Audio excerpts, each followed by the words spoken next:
It depends on where the expatriation is.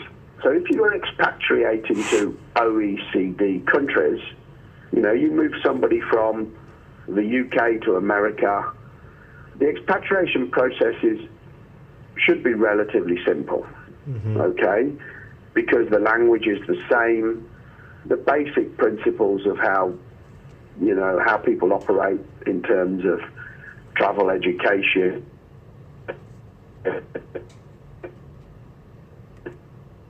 If you take somebody from one country to a different language speaking, to a different culture, to a totally different system, then it's very high. But in order to expatriate, you have to have a very good HR support system.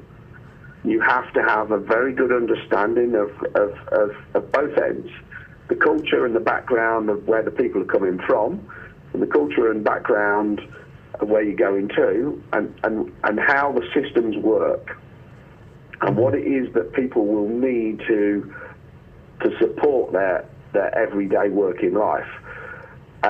It's very high in the beginning. When you go to a new country, when I first traveled to China, it was quite new for me. And in fact, I went to a region we'd never been before.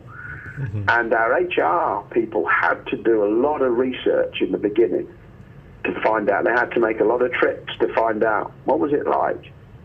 Firstly, to consider, could we expatriate people there?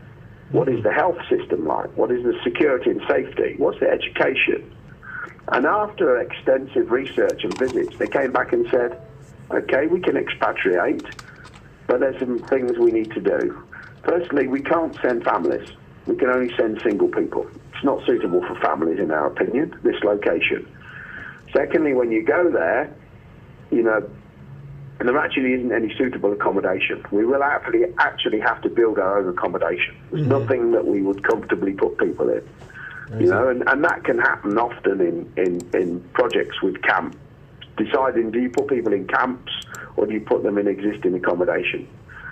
And then for health, they determined that the health system wasn't up to standard, so we had to put in place some emergency health provisions, emergency health coverage, how we would evacuate people. So all of that kind of burden falls down, and that's kind of thinking when you get a new country. Once you've expatriated people to a country, you get experience of that country.